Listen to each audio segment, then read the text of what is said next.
Well, hello, friends. Thanks for the introductions, Anita and Zuming. So in these talks, we're going to be looking at the whole of the Dhamma. And so it's the patterns that matter, the places we live in those patterns, because the Dhamma really, of course, is just a construct. It's trying to put words and concepts around something that is vast and fluid, which is just consciousness in this life and sentience, impermanence. And at the same time that concepts can separate us, they can also point us in useful directions. And so as we move through the Dhamma, we'll be looking at these patterns. And in order to do that, we won't always drop down into details or even fully unpacking any specific teaching. So if there's something that seems to go by quickly, don't worry about it. Just let yourself rest in the flow, in the big picture. And even though we have 4 talks, I think you'll see that any one of the topics that we bring up would be worthy of a whole series of talks by itself. So if taking notes, for example, is something that's supportive for you, you could do that. But because it'll be recorded, you could also go back and take notes if you want to, and to whatever extent possible, to stand in relationship with the Dhamma itself, to stand in relationship with me, and if you will, listening with your hearts. The Dhamma Map, this overview, one of the things that it points to is that the teachings are holographic. And so even though I'll be covering a lot of territory, the hope is that it goes beyond just a lot of conceptual pieces. And that depends not just on my talk, but it depends on how it's received by you, how we listen together into it. And especially if you've practiced insight dialogue, but even in traditional silent meditation, there's that place where contemplation or a thought arises in the mind, or even a meditation instruction about the breath or something, and then it's just dropped. And as we engage in this talk, I invite you to just drop and stand in relation to what feels rising and vanishing of the experience right now, the immediacy of it, sometimes the mystery, sometimes it will be well understood. And as I said, all the teachings contain each other. And because it's 4 talks and we're covering the whole of the Dhamma, I decided to structure it around the 4 Noble Truths. But even though I say, for example, that this first talk is focused around the first Noble Truth, the second Noble Truth is completely woven into it, as is the third.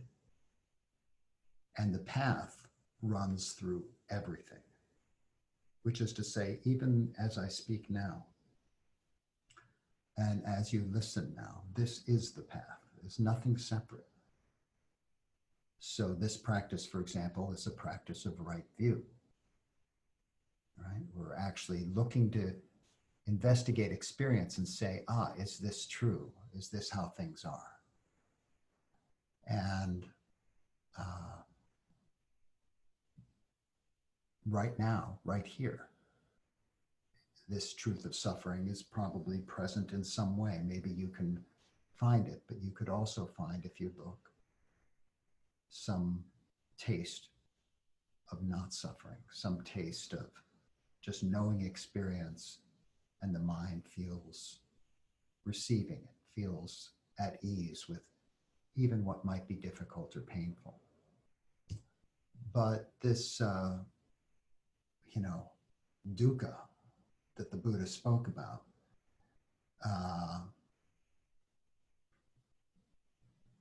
how can we touch it as a living experience, even as we share words?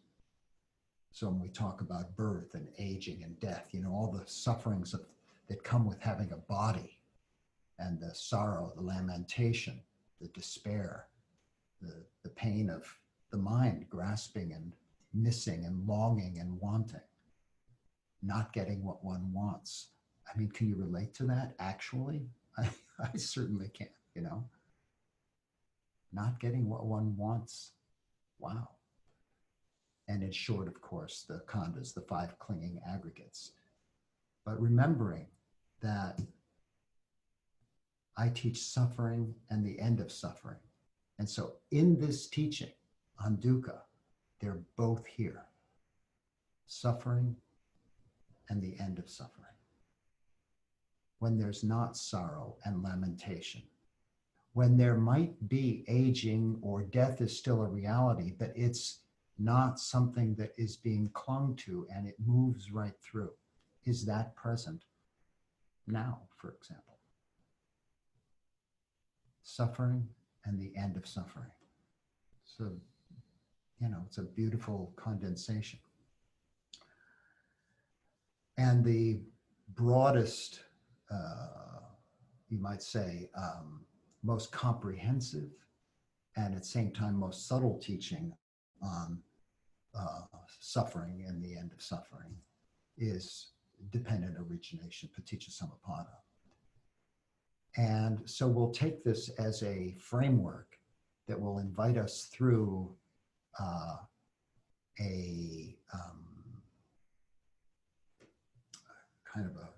it's more than a cross section, it's more of a biopsy of the whole body of the teachings.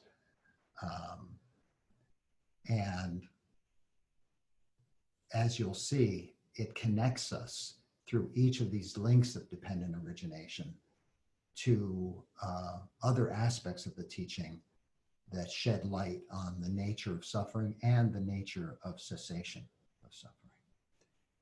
But what we'll be doing is we'll be taking things in pairs because it's really a dynamic. It's not something static. So as we start right at the beginning, we look at ignorance as being the condition for the arising of the constructing processes of the body-mind. Now,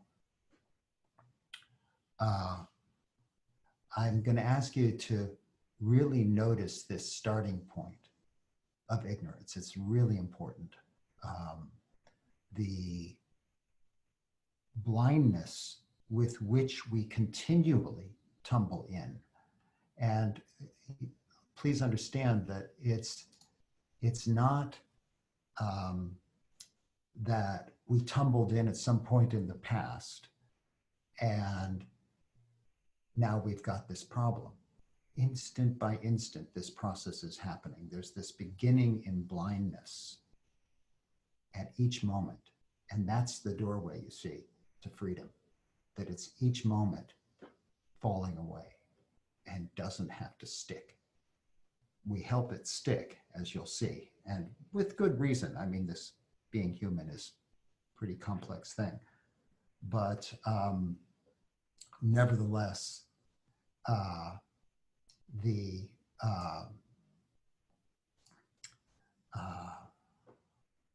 process of constructing comes out of that blindness. And the constructing processes, which in this case, in this very moment, for example, as I'm speaking, is for each of us, all of our history has registered, if you will, or given an impulse, a direction to the moods, memories, patterns of behavior, all of these sort of like these, the archive of me. And because the memory is here, this is where time lives. Out of this history, personal history, consciousness is arising in each moment, conditioned. So as you hear these words, each moment, conditioned. And the consciousness is this sense that there is a world here, right? It's the cognizing of the world, but it's rising and vanishing in each moment. So even though it comes up out of this whole constructed,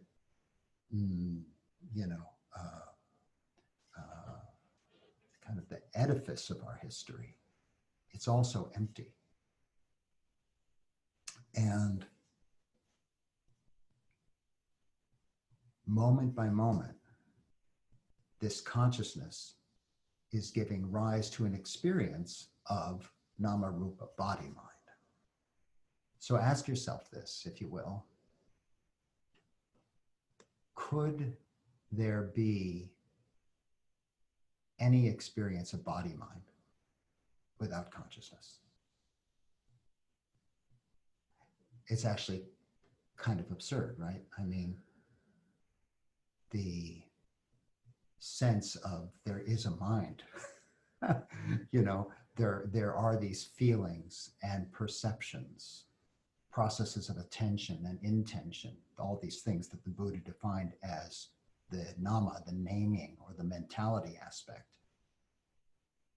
Consciousness, which arises conditioned each moment, is the conditions for the arising of feelings and perceptions and attention and so on. And likewise, the hardness, the warmth, and so on, the experience or the appearance of a body. But interestingly enough, and a really key part of why suffering seems so sticky, is this vortex. Nyanananda was brilliant in coming up with this naming of this feedback loop, is what I often call it, as a vortex. So just as nama rupa, or the experience of mind, the experiencing of that there is a body, arises dependent upon consciousness, the Buddha also taught that consciousness arises dependent upon body mind. Now, again, this sounds like it could get real abstract, so let's get grounded here. So you might just notice if there's an experience right now of a body. Is there an experience of a body?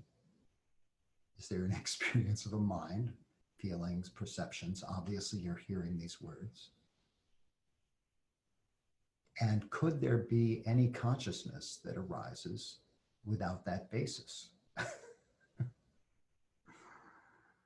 You know what I'm saying? Could there be a cognizing of the world without a body mind to do the cognizing? And could there be any experience of a body mind without it being cognized? No, there can't be experiencing. So these things are dependent upon each other, but trying to get a sense of why this vortex is so important, that each moment we know consciousness is arising dependent upon our whole history, right? And now this experience of the body mind is also arising conditioned like that. And it's, as you'll see in a moment, it gets fleshy. This is the basis for this sense of, the whole of the body mind totality, with all of its feedback loops between let's say the emotions. There's a thought, and then there arises the reaction in the heart. Like, think of when you were, let's say, angry at someone, or feeling really joyful or lustful or something, and you experienced it in the body. So there's this body mind experience known by consciousness, conditioned by your whole life. But at the same time, consciousness is constantly rising and vanishing dependent upon the state of the body mind. So this feedback loop can be a problem, especially when you understand that it's driven by tanha. So it's not just this feedback loop. It's the feedback loop that's getting, you might say, the heat of hunger, moment by moment. So we begin to get a sense of how this dukkha can be so sticky in this feedback loop. But it's not only this feedback loop. It's not so simple, because the body mind as an isolated unit, that's an abstraction completely. Aren't we body minds in relationship? So my consciousness and body mind relating or in relationship with your consciousness and body mind. And now you, as someone I'm working with, or someone that I love, or someone I have difficulty with, constantly rising and vanishing and conditioned in all the loops of your history and your emotions and your thoughts. Me likewise. And now we're together in that, feeding off and constructing each other. And there's tremendous power in that. This is how we can stabilize each other in mindfulness, and even in a tremendous stability and concentration of mind as we downwardly move towards attention, and the intention is inclining towards release, it's inclining towards compassion. And then, of course, you and I can move into a difficult system, can we not? But even that doesn't describe all the loops, because actually this same vortex is happening socially at the largest scale. And so now all of these individuals, all of these relational pairs are aggregating into families, into businesses, aggregating into nations and so on. And oh my God. So now we're creating social structures out of the same energy of these feedback loops and the radiating of tanha and so on. And we're creating together a system that can incline towards compassion, can incline towards love and generosity. But remember, the beginning in ignorance usually, well, I don't know if I should say usually, let's just say often, I would say usually, inclines towards, greed, hatred, and delusion, towards this constant frenzy of thirst, and that those get then manifested structurally. So we have, race and class divisions, the gathering together in search of money and so on. And so this nama rupa and consciousness, this loop, is part of what makes this so sticky. But let's continue with dependent origination. So dependent upon this body mind, you have the six sense of spaces, this salayatana, and which is to say there's these doorways with tremendous sensitivity to the world, where the eyes sense the light energy, the ears changes in air pressure, the nose are touched by molecules from a distance, the body is touched by actual physical contact with things and people. And so the six sense spaces are the basis for this contact with the world, where consciousness is knowing the hearing, the tasting, the smelling, and so on. And then up out of that, in each moment of contact, is feeling this very intimate sense of pleasant, unpleasant, and neutral sensations in the world. And the immersion in the environment is complete. I mean, we're like this. We're just surrounded by the water, surrounded by the air, surrounded by people, intimate with this touch. Like when I contemplate this sea turtle, I can feel the salt water on the eyes, but it's like the air on my eyes. It's just the immersion is complete. So this teaching on contact and the sense of intimacy that's inherent in contact and feeling is something that really matters a lot to our path. But again, we're not just a lone sea turtle in the sea. We're with others. We're with other creatures in this environment together. And of course, looking for resources, trying to survive. And again, it's not just one, it's not just two, it's the many. And why do we aggregate like this? Well, there's all sorts of longings, but in this case, for example, in the sea, there's more eyes to see the danger. We aggregate to survive. We aggregate for pleasure. But it's the sense, again, if you can feel into being one of these fish,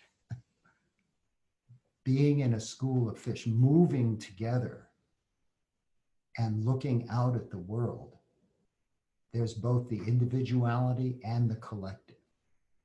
And this is rooted in this sense basis, contact, feeling, and this intimacy with the environment.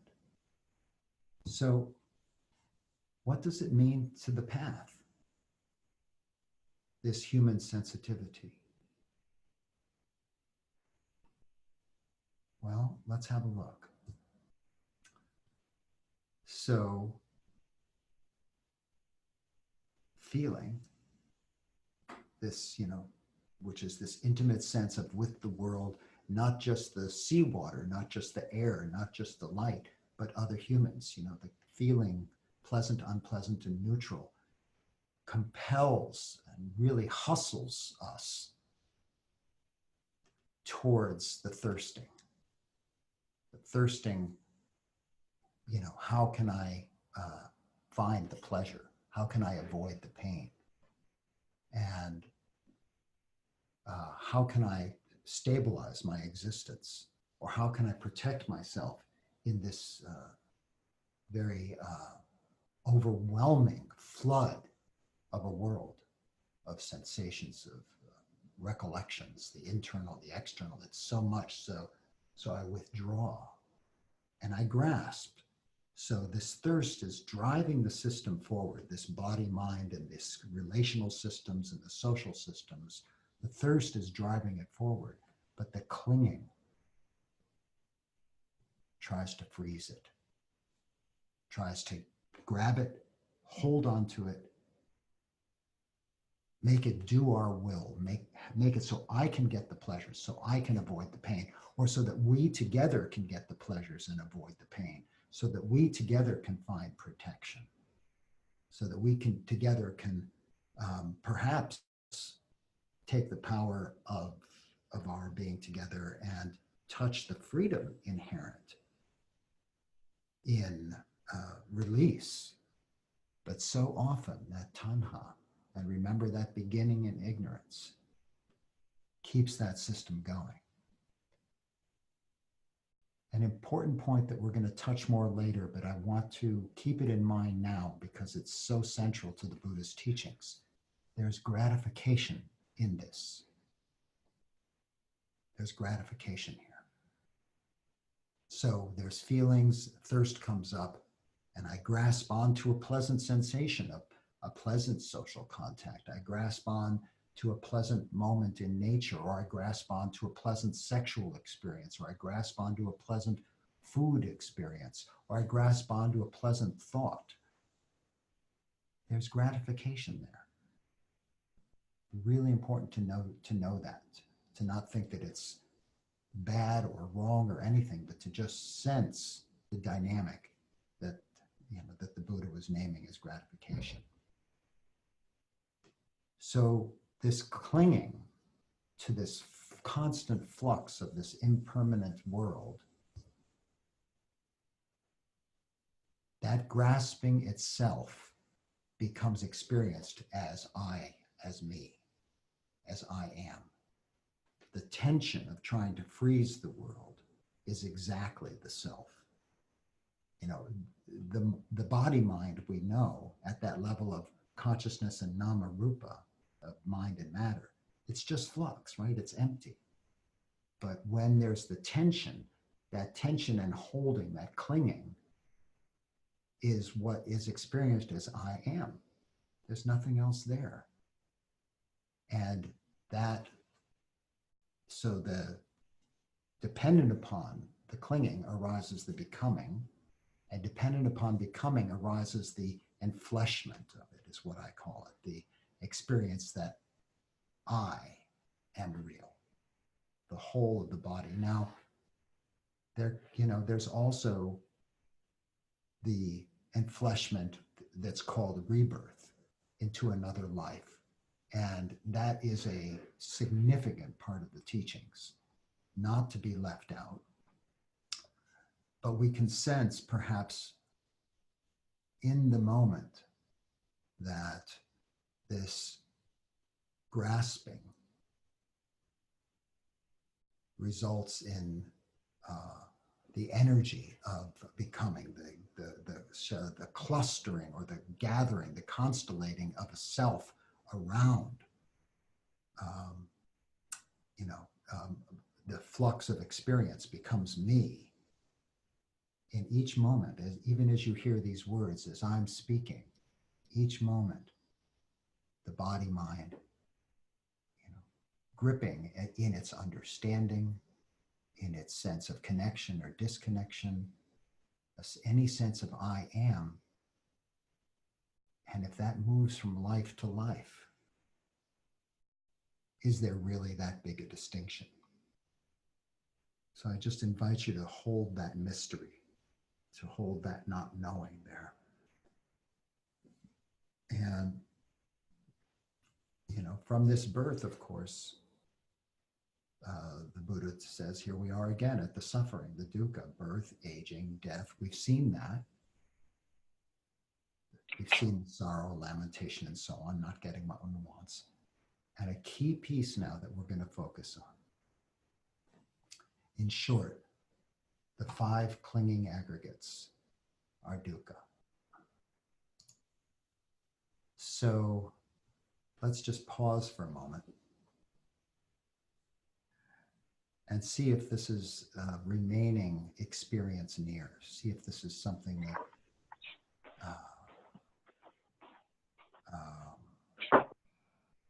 you can sense, for example, as you're listening to me, that there's contact with hearing. There's some sense of, perhaps in the background, I don't know, of I am. Or perhaps an ongoing feeling of being conscious of the world, like right now you're hearing and feeling the body sitting and listening to these words and so on. But just notice that there is consciousness of the world. That includes body mind, which is this totality that we're going to look into in a moment.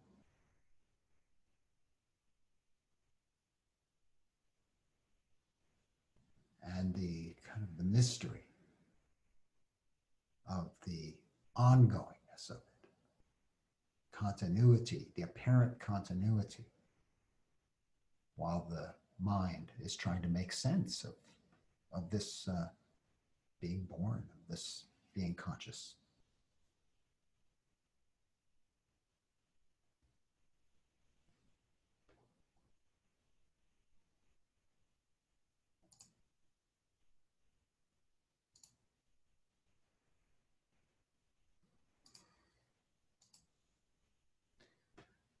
So these 5 aggregates,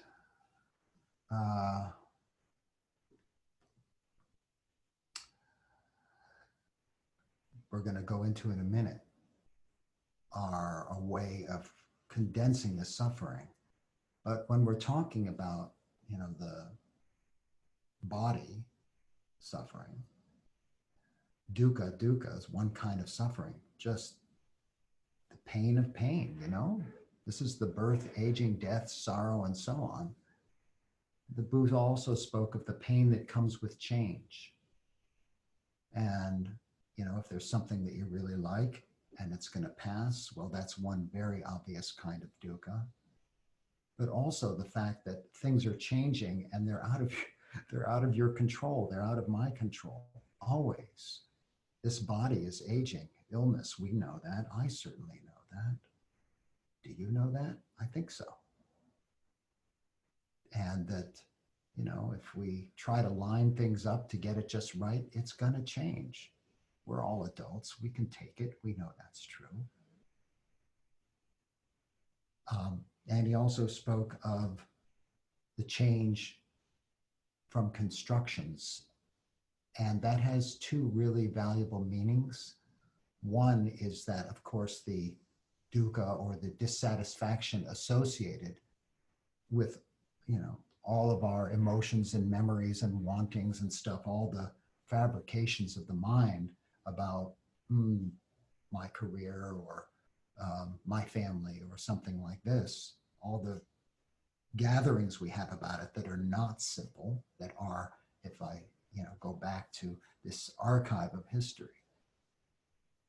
So the suffering that comes from constructions, but also the constructing process itself is painful. This ongoingness, kind of the built-in franticness of the body-mind trying to make sense of the world by conceiving of it in different ways. So let's look at these aggregates. My teacher, one of my teachers, Venerable Punaji Mahatera, spoke of the fivefold totality for the aggregates. I've adapted that or changed it to the fivefold experiential totality, meaning that we're not saying that form like materiality or something like this exists. It's just the experience of it. It's how is it experienced? How is the hardness of form experienced? The rupa that we spoke about in Nama Rupa. Feeling, what is the experience of pleasant, unpleasant, and neither pleasant nor unpleasant, seeing, hearing, tasting, touching, smelling. And perception, which we haven't seen yet in Paticcasamuppada, right? So that's a new one. And sankharas, constructions, that's the same sankhara we saw before. And consciousness. Now, what's the point of putting it there? All these things are already named in Paticcasamuppada. Why is it named here? Exactly because of this experiential totality. This is a framework, a construct that you can at any time, like now, right? Any time, apply it to what's being experienced.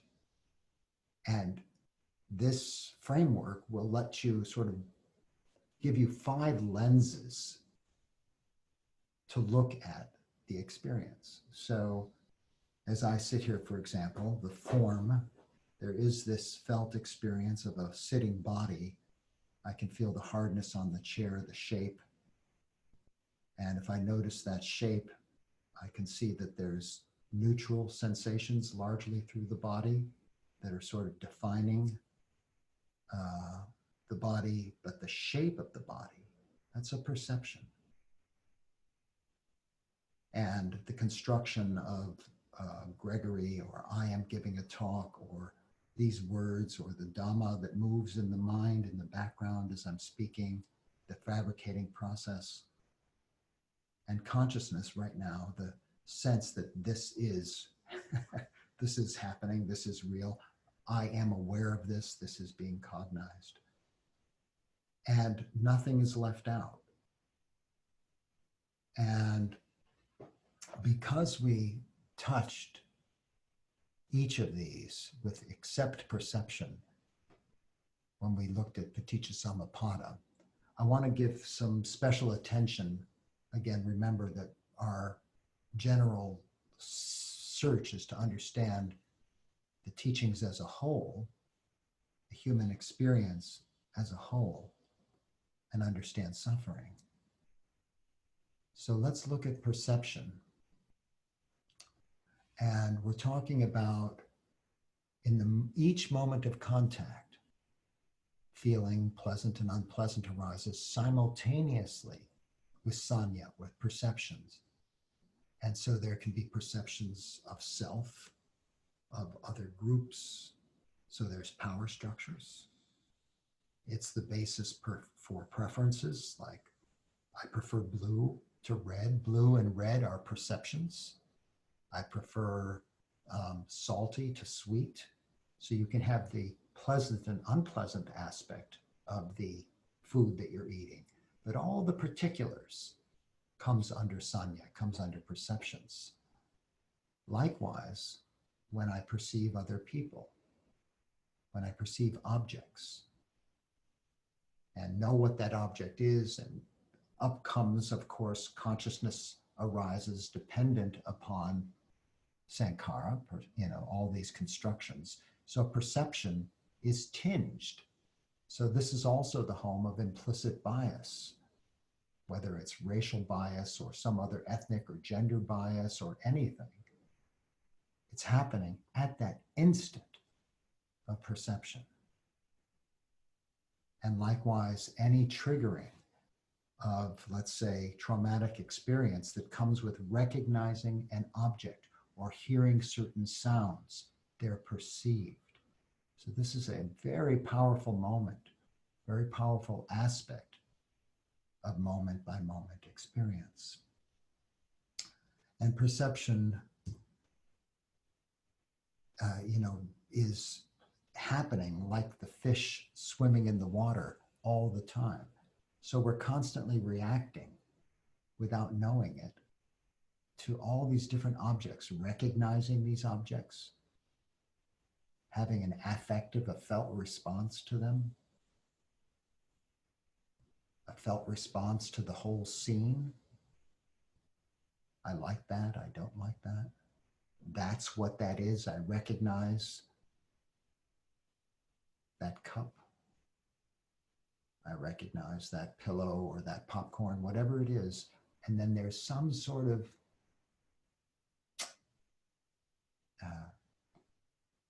tinged is the word that I don't know what the Pali is for that, but perception arises tinged moment by moment because consciousness is conditioned by sankhara. But also perception is the basis of language. And language allows this mental proliferation as thought can grab on and have these chunk up, create little pieces of the world. And now that we can grab the world, put a handle on it with words, we can proliferate it, we can hang on to it. And it's also the basis for migrating our proliferation. So if I can name something like democracy, or if I can name something like money, or if I can give you orders, or if I can tell you how much I love you, or if I can tell you that, that I'm scared, I can transmit in some sense that fear to you. And then of course, it can proliferate through a whole system, especially with broadcast media and so on. So perception is the basis for this, that kind of proliferation. And remember that there's gratification in this. That's why we have this constant note, gratification. This is something this organism is constantly seeking to engage with. My perceptions, they're so lush, so I mean, look at it. Look what we could engage with. This world, this crazy world. And they're clinging. The aggregates cling and they are clung to. It's not like there's someone else doing the clinging to feeling and perception and consciousness and so on. The aggregates themselves are doing the clinging, which is this gripping, this upadana, this holding, this freezing. And it's what's clung to, clinging to the perception, clinging to the pleasant feeling, the gratification of that feeling. Oh, feels so good to be having this warm, cozy house on a cold day, or to have this particular meal, or to enjoy this person that I'm with.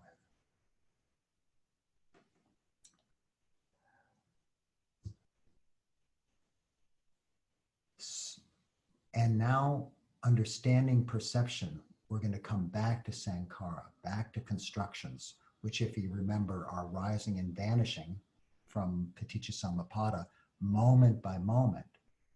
So in constructions, we have these larger notions, not just the instantaneous perceptions, but the building up of the constructions of nation, race, gender, and all the elaborations of that. And we begin to see not just preferences, but patterns of preferences. And that can be things that reinforce unwholesome thirst, like, that I dislike a whole category of people, or I refuse to do certain kinds of work, or I find my meaning in certain kinds of actions, or if someone else does something, I judge that based on the fabrications, this whole larger sense of conditioning, the construction, sankhara. And now we can get structural greed, hatred, and delusion, structural injustice, structures of suffering. And again, as you'll see, it's not just me alone, but the way I work with others and exist in society, wanting independence, feeling identified with my nation, the tensions or the desires or the pleasures and gratification associated with that. This is us together, making a world, living in a world, moment by moment.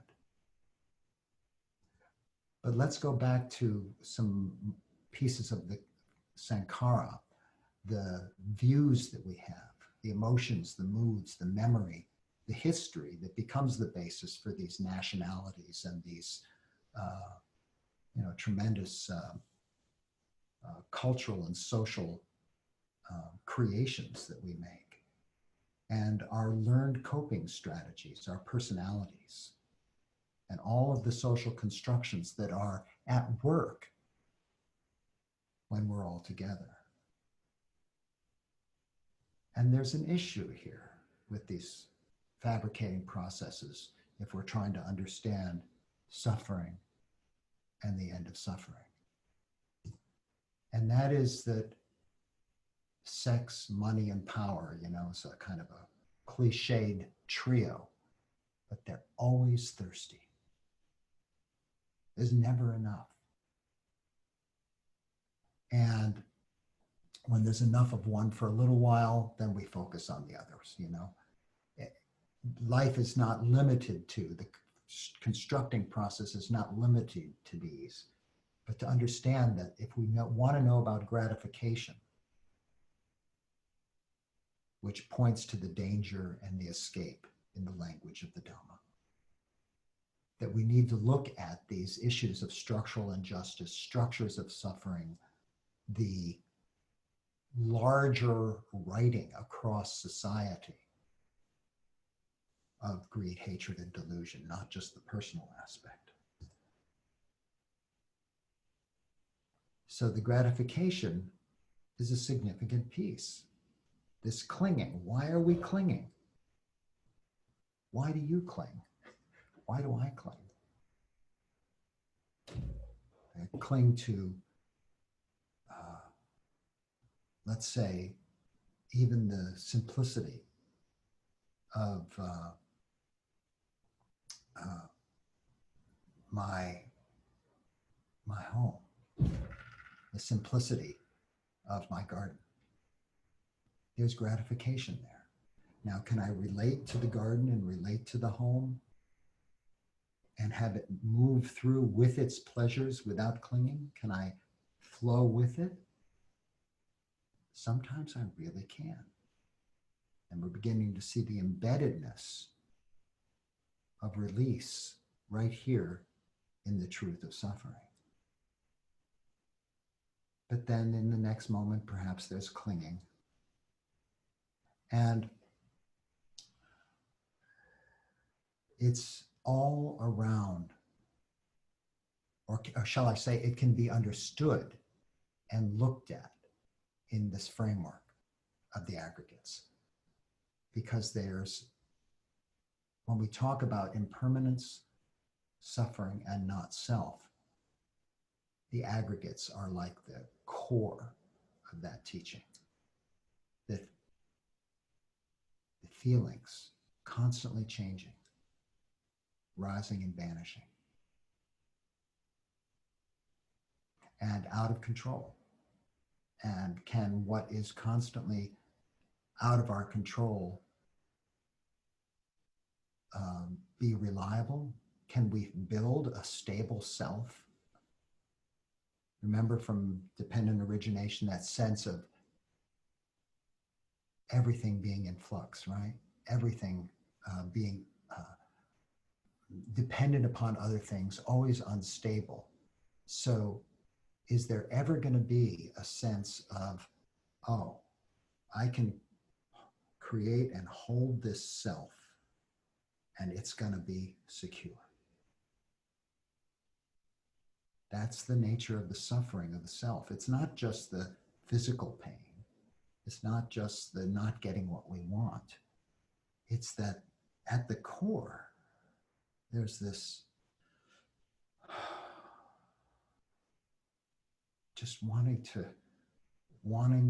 feel some rest and ease in this fabricated self, and we can't find it. And so if you ever want to look at that, this is where practice runs through it. The aggregates are practices. And the approaches to the aggregates as practices are many. All of, the aggregates are the arising of aging and death. Well, practice that. Have a look. Does aging and death really exist in the instant at which I see the rising and vanishing of perceptions and constructions and consciousness? The aggregates lead from delight to suffering. So we can see the delight, the kind of landing on the object and, oh, this is, this nice little taste of the world. And then it passes and the aggregates are not yours, they're carried off. Buddha called the aggregates the root of misery, but also to be fully understood and a must for destroying suffering. So this is such a central teaching, the khandhas, the aggregates. Again, it's just a framework, it's just a construct, but it's one that if you look at the impermanence, suffering, non-self of the khandhas, if you look at the khandhas in terms of any of these frameworks as a measure of awakening, or even as exquisite, or the khandhas as helping us understand why there's a problem with delight. Well, you're not freed. Take a look. We can see that for ourselves. And As we do so, remember the vortex, that these clinging aggregates are compelled by tanha, by thirst, by hunger. They seem to exist by virtue of clinging. And each moment, consciousness and the body mind feed back to each other and sustain the illusion of continuity and sort of create a environment for this thirsting to take root in. And that this is true personally and in relationship. When we're together, this is what we're doing. This is where the tremendous power of insight dialogue comes in, because it has that, the system is contributing now by intention, because it has the wisdom element. It's aiming that power towards strong sati, strong mindfulness. It's aiming that power towards concentration. And above all, it's aiming it towards wisdom, towards seeing things as they are, towards understanding, for example, the root of misery, or the exquisiteness, or that the cessation is the unfragile, the cessation of these grasping aggregates. So let's have a look at what we've seen as a whole here.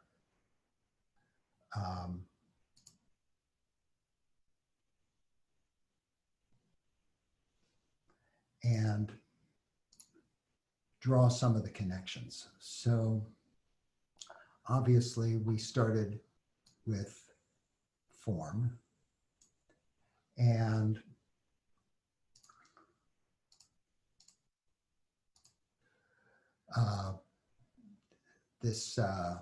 while we're at it, let's get over connecting the main pieces here: consciousness and the constructing processes and the constructions between dependent origination and the aggregates.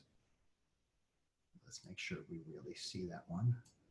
And also feeling between the aggregates. And now I'm going to remember that feeling and perception co-arise. So I'm going to do this as well. Okay. And we see within this process the suffering here, suffering here, connecting the Four Noble Truths with anicca, dukkha, and anatta, and the identification, the becoming, and of course, it's the aggregates as a whole that are taken to be a self, and the becoming is also connected with the not self, because when there's no clinging, there's no becoming, which of course then is the aspect of freedom. And when we look at dependent origination going in this direction, from top to bottom, we're talking about the origin of suffering. And when we go in this direction, which is to say, when there's no ignorance, we're talking, this is cessation. Remember that? I said, pay attention to this ignorance right here. It's a key. We can stop at any point on this process and it all falls apart, but it's the ignorance where we can perhaps get a real clear taste of how moment by moment this whole thing is set in motion. So that's the nature of cessation. And of course, the aggregates are impermanent, right?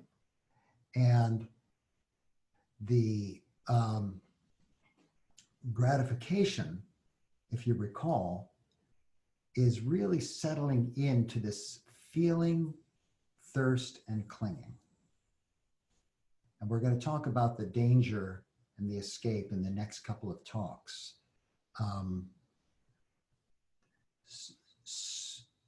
So this everything that we're looking at here, all of it, couldn't possibly draw enough arrows. It's all path. All of understanding all of this is all path. And as you'll see when we get to the fourth talk and get very specific about how this is path, I was, for example, just a moment ago saying, I can look at the khandhas, the aggregates, in terms of impermanence, suffering, and non-self, or in terms of their exquisiteness, or in terms of how they, reveal the danger of delight and so on. Those are all practices. All of these aspects of dependent origination, as we'll see, point to specific practices.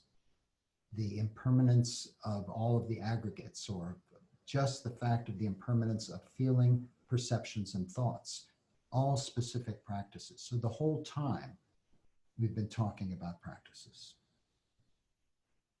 And remembering that it's the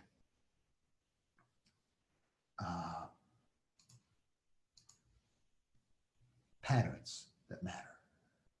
This is what tells us what, where we live in these patterns. The constructs begin to drop away, and we feel, if you will, the flux of this Dhamma, the beginning of the touching of the whole of the Dhamma.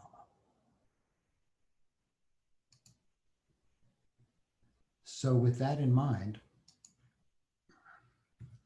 perhaps we could talk together about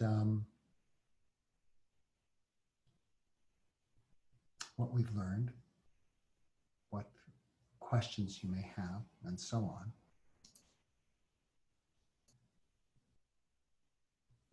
So I'll just pause and make space for that. There's no rush. As Anita was saying earlier, if you do have a question, maybe just unmute and you could speak it. And then you can mute again if you like.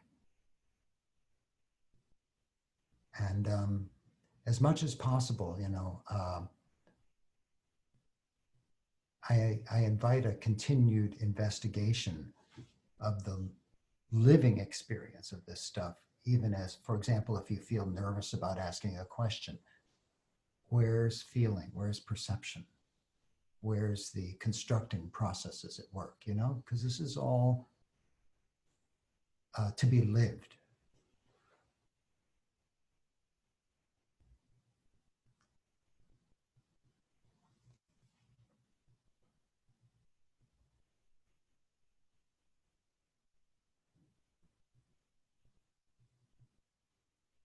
Thank you, Gregory.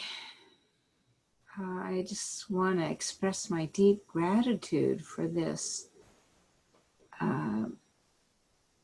inclusive map and picture. And what stood out for me was gratification. Here are all these teachings that we get to hear again and again and again in Dharma talks. And then here was this pointing to the role of gratification. And you helped when you said connected to feeling, threat, and clinging. I just didn't know if you could say a little bit more about the danger and escape connected to that, or if that's something you're going to dedicate in another talk. Well, we can have our cake and eat it too. I can say something about it now, and then yes, I will go into more depth on danger and escape, because the danger points to the origin of suffering and the continuation of the dukkha, which is not necessary. I mean, that's the whole point of the teachings, right? Is that this kind of this cycle of distress, or of being locked in, or of limitation, this alienation that happens when the mind kind of grips in on its little self is not necessary, right? So that's the kind of the hint of the danger. And the escape is that in the release from that kind of the attachment and the drawing forward of that tanha, that thirsting.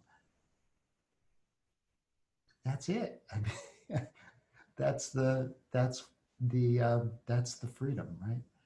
But we can't understand that really unless we understand and acknowledge the gratification, that there's pleasure in this life, and that we really do seek it. We really we're constructed in such a way through the sense organs and the way the brain works and the hormonal systems. We're constructed to move towards these pleasures and to move away from the pain.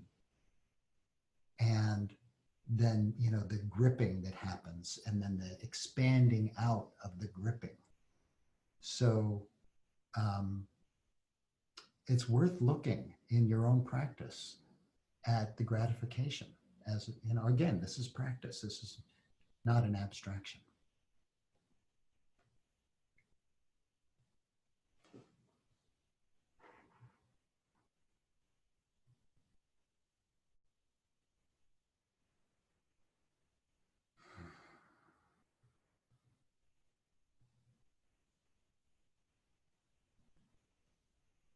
Could you say, Greg, that one way of framing the practice is shifting the source of our gratification from that habitual tumbling to a more aware, to skillful mind state? So there's still gratification, but the source of it has shifted from broadly the unskillful to the skillful. That's beautiful, Jill. Absolutely. And when we get to the third talk, when we're talking about cessation, that very point becomes really important. Okay. And just as a kind of a preview of that, of what Jill's pointing towards, the joy and the pleasure that arises dependent upon wholesome things, whether it's love and compassion and altruistic joy, or the rapture of jhana, or the tranquility and peace of the mind that's not gripping. That becomes a tremendous,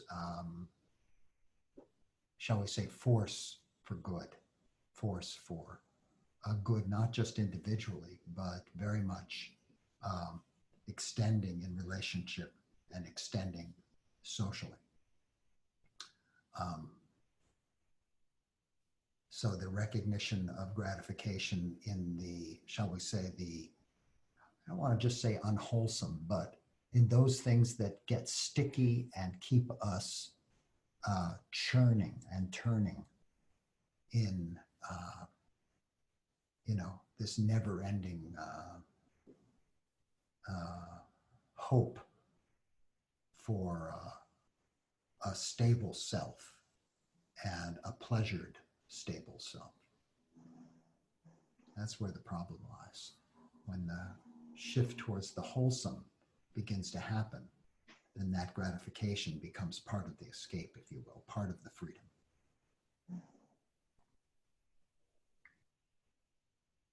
Thank you. Thank you, Jill. I also had one technical question, if it's okay. Yeah. Did you say that feeling, tone, and perception co-arise? Yeah. I'd had an understanding that perception was a sort of a higher level function of the mind to do with naming, whereas feeling, tone was a sort of a more primitive, body-based, initial kind of almost unformed, unnamed experience. I hear you and agree with that characterization of feeling.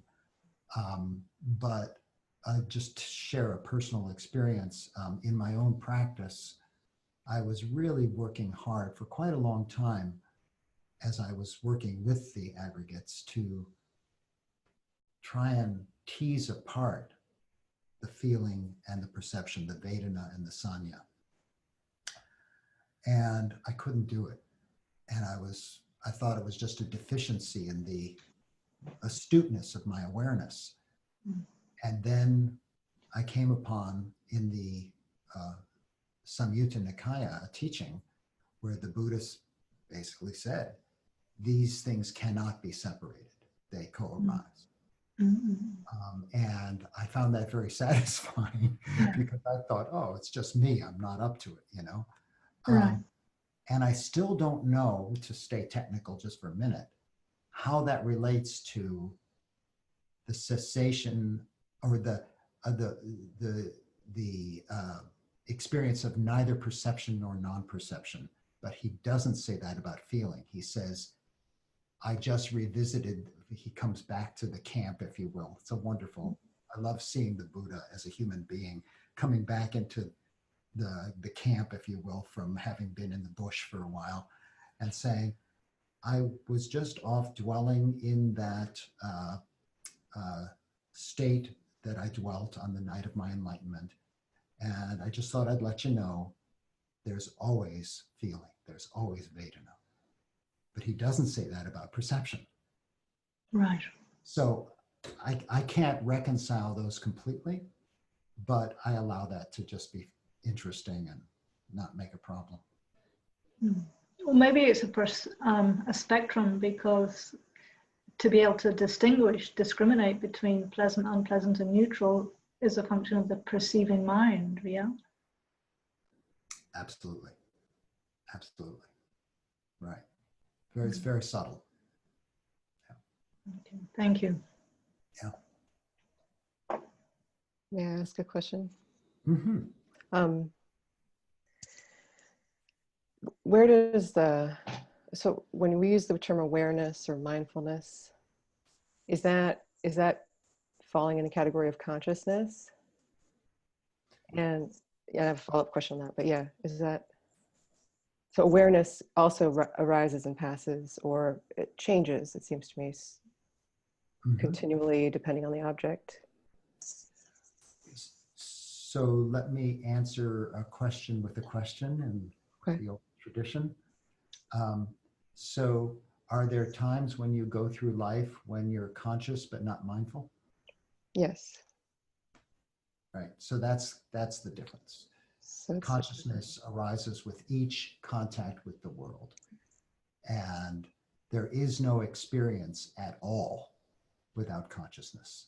However, one can be mindful or not mindful. So it's kind of a different level of, if you will, of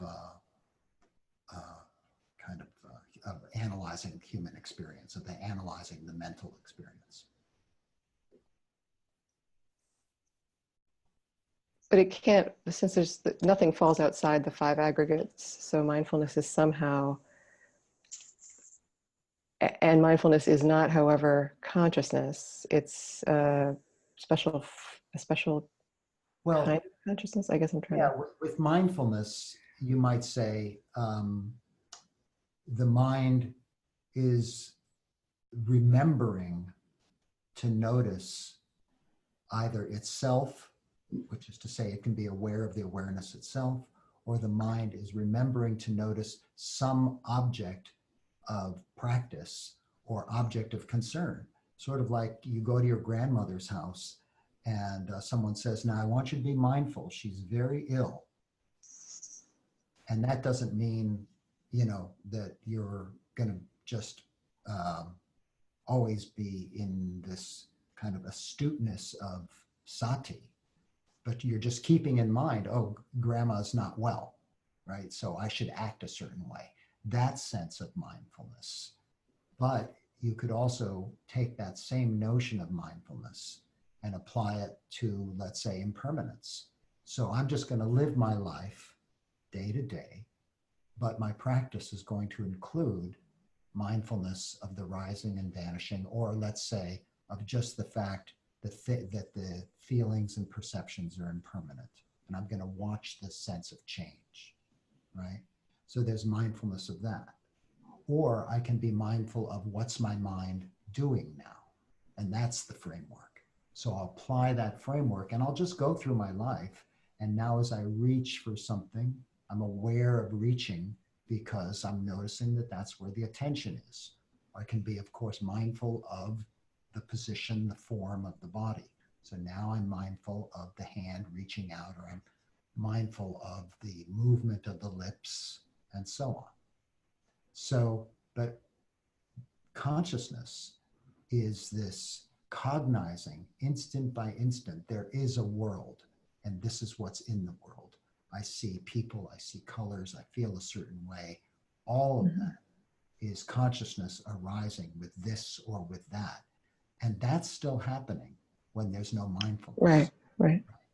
So, you know, I go to a friend's house and just start chatting about things, and I'm totally not mindful, but there's consciousness arising with the pleasant sensation of chatting with my friend, or of my itch behind my head. There's a consciousness that arises associated with the taste of the potato chips or whatever, right? So Right. consciousness and mindfulness are not the same thing.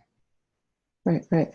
And consciousness, would talk about it as vanishing and rising and vanishing. It feels to me, I don't know, but is it more like changing constantly? I mean, because it's not like it's just on a different object then, right? It's just. Well, yeah, if you want to say that consciousness Because isn't it always isn't there? changing, it gets into another question, which is there consciousness without an object? Which in Buddhist psychology, there's not. There's not, right? It's not vanishing really. It's just changing objects. Well, it vanishes each moment with the next object. I mean, for example, something that you said to me 3 seconds ago, is it here now? Okay, you're calling that conscious. Okay, yeah. Well, Yeah. consciousness is arising and vanishing right now with each moment. I mean, Right. watch my finger. Where is it? Over here? It's gone, right? Where it's over here? It's gone. It's gone. Right? That's good. You know, It just feels like changing. It just feels like changing is the word that seems more accurate to me, but I don't know. But it's good to contemplate. Yeah. Right.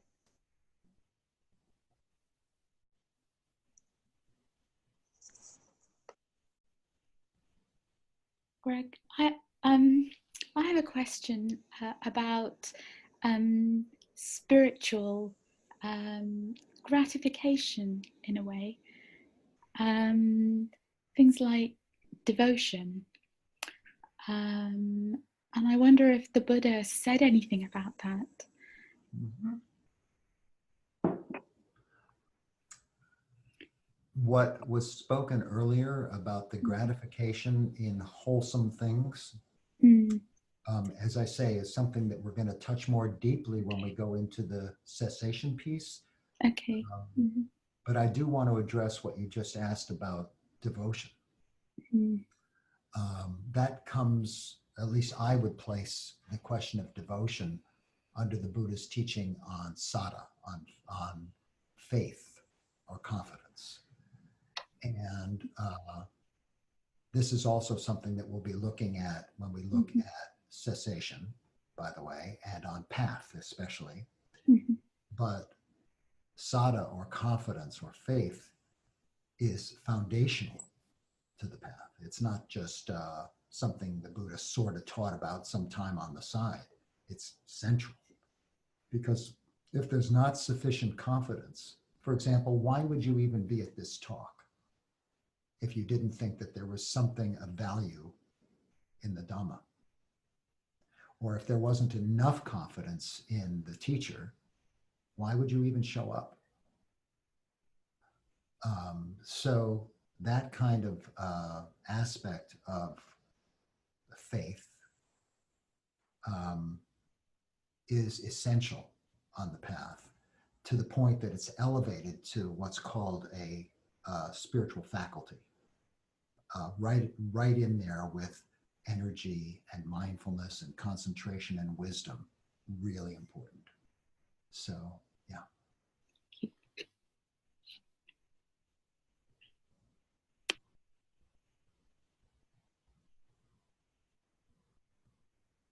maybe you'll say something about this later, but I was wondering about cessation and the unfragile that you mentioned. Very good catch. Yeah, we will talk about that.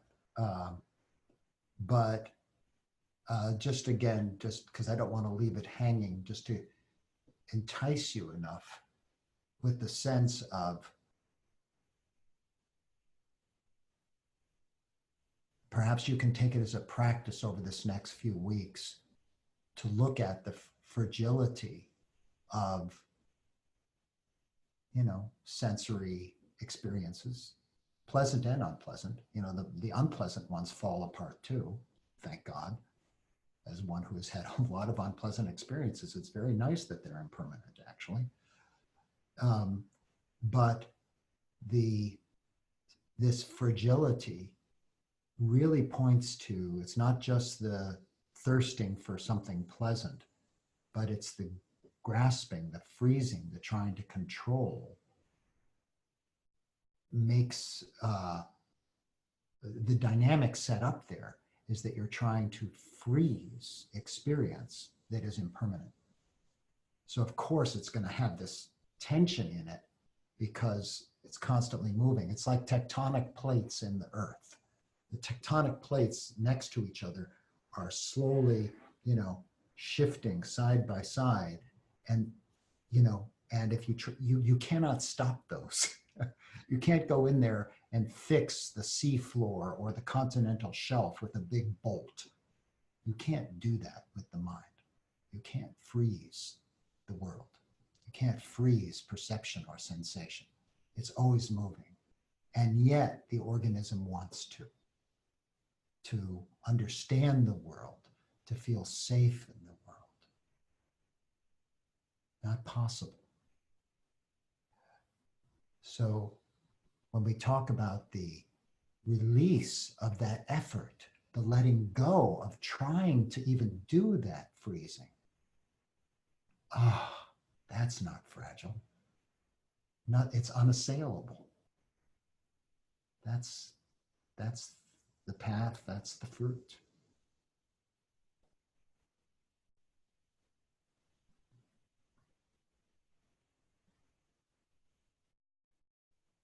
Hello, Greg from Yes. Australia. Thank you for the clarity of your teaching and that metaphor of the tectonic plates I've just found very helpful. But I'm just wondering if you could comment on a practical situation which I've been working with myself, and I think it's relevant. So, and it involves relating with others, but I'm thinking most particularly of where I'm in a situation where regularly in the presence of a person who I suppose I feel is a threat. So there's immediately I and him, the other. So there's already a construction immediately because I have felt threat as in a work situation, unfair criticisms, that sort of thing. And so I can work with this in my mind using your teachings and it's really helpful, but immediately I go back into the situation and there's immediately threat and I protect myself or prove myself or whatever versus, and so there's I and other, and there's already these tectonic plates, as you say. So any comments you'd like to make about that? Yeah, to help? First I want to say that my heart vibrates with that pain,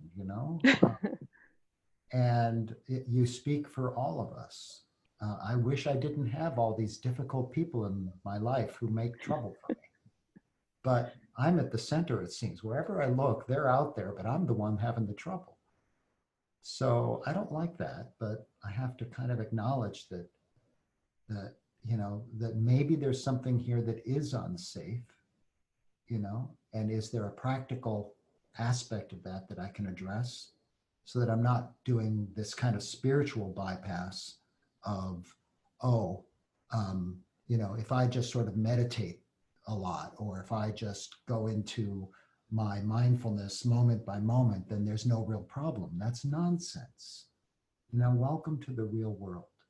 And we don't want to bypass our own fears or the practical aspects of what might be a structural problem.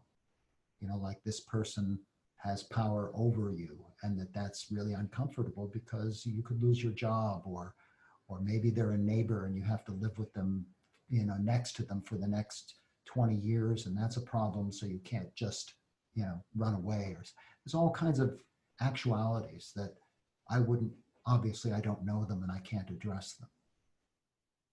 At the same time, you know, we can ask, where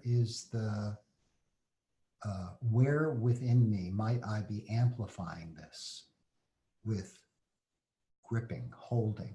Where is the gratification for me in this, for example? What am I longing for that is being denied? Or what am I not wanting to be present that is present? What kind of outcome am I seeking that is being interfered with?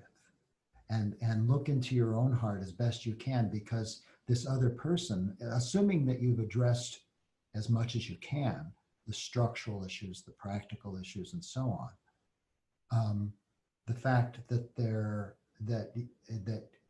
is that you can really only touch and work with how you react, right?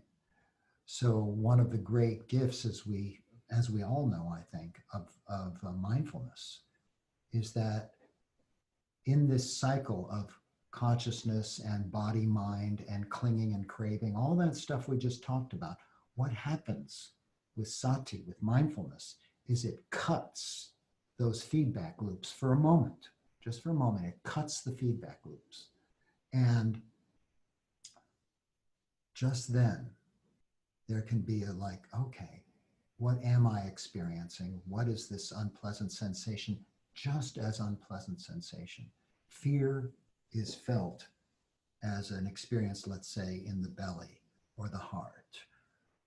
There's mindfulness of the feel of the thoughts as they rise and fall, and you recognize the squirrel cage of thoughts that are being triggered when you see this person or when you have to meet with them. And maybe when you cut through that, then you draw the energy out of that squirrel cage situation, and you can be there in a different way, in a genuinely different way. You know, maybe you can actually generate the loving kindness that is specifically named as an antidote to danger, an antidote to non-safety, an antidote to one's own hatred and aversion, right? So these are practices, but they should not be undertaken in a way that avoids or denies the structural issues and so on. That's a kind of an unhelpful bypass that, when we get up to the social level, creates deep structural problems when we're not willing to look at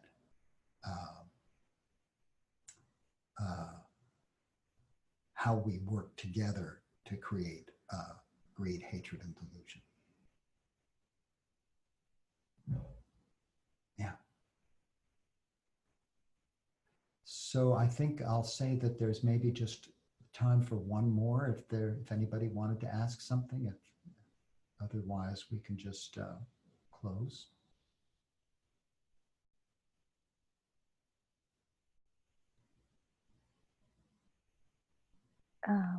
Yes, I had a question, a quick question. During the question and answers, there was someone mentioning that, you know, orienting the gratification towards awesome gratification linked with practice or compassion is a way out, an escape. And I was wondering, at a more collective level, what would that be? You know, practicing together, or what do you see the escape on a collective or system level? Right. So the collective manifestation of gratification, is that the question? Yeah. Or how to orient it towards awesome way out, way out. What would be the escape on a collective level? Yes, that is that is a wonderful and difficult question. The question of orienting a whole group, let alone a whole culture, towards the wholesome. But if we understand that a whole group can create a collective experience of thirst and pain, which we know is the case, right? We just have to look around pretty much anywhere. You know, go to a bank, go to a courthouse, go to a battlefield, go anywhere, and you can see the extremes of gratification in hatred and killing, the gratification in money, the gratification in consumerism. Go to Facebook and you'll see 1 billion people looking for gratification in social pleasure, you know, shallow social pleasure. I mean, gratification is all around us, and the group manifestation of it is easy to see, right? How to turn that, though, is such a touching and, for me, sometimes painful question, because I want it to be so. I want there to be a utopian possibility. I really do. And I also recognize the animal nature of the human, where intelligence, the profound intelligence of the human mind, is applied as much towards greed, hatred, and delusion, or, you know, more actually towards greed, hatred, and delusion than that same intelligence is applied to freedom and to love. So to turn that at a social level is something I plan to address, but I am going to tell you right now, I don't have answers, and I wish I did. The greatest prophets have pointed to things that are teachings that are very beautiful, that open those possibilities. And they've had thousands of years for those teachings to manifest. And look at us now. You know, so I'm humble in that. But I do believe that that movement towards systemic wholesome, guided by the gratification in compassion and joy at other people's benefit and good fortune, is not only possible, there are many examples of that as well. And you see that in hospitals, you see that in the psychotherapist office, you see that in soup kitchens, you see that in good musical concerts, you see that many places. So, you know, we'll be looking at how can I see that? How can I foster that? How can I encourage that? So that's a good place to end, I think. And I'd like to close, as you can well imagine, with an inclining of our collective efforts, our collective presence together towards friendliness and care for each other, the recognition of how lucky we are to have a possibility of investigating together teachings that can free the heart, and a wish that other beings might benefit from our time together through our own actions, but also in ways that we can't possibly anticipate. May all beings, without exception, from the highest to the lowest, all of the animals of the sea, all the birds, all the creatures of the land, and in all directions, every type of consciousness, seen and unseen beings, near and far.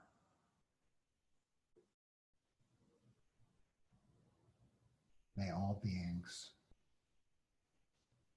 be well and happy. May all beings be free.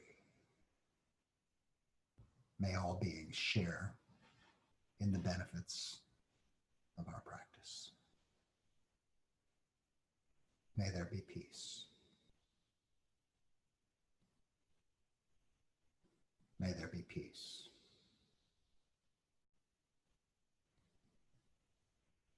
May there be peace.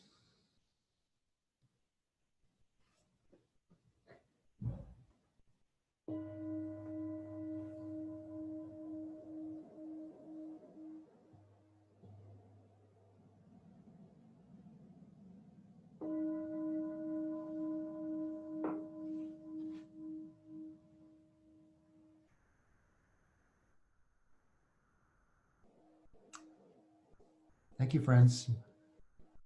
If you have a chance over this next, few weeks before the next talk, next month or so, I really encourage you to bring the stuff we've been talking about into your lives, into your practice, day to day.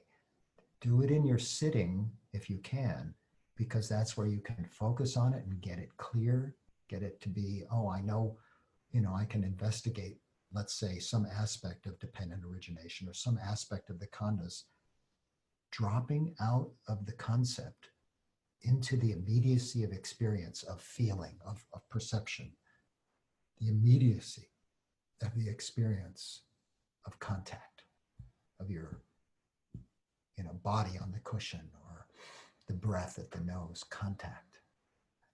Find those teachings and see where they come alive for you. And day to day, not just in formal practice. And that will, I think, make a big, real contribution as we go forward to the origin of suffering, which of course is always talking about the cessation of suffering. So have a good month and thanks so much. Bye-bye.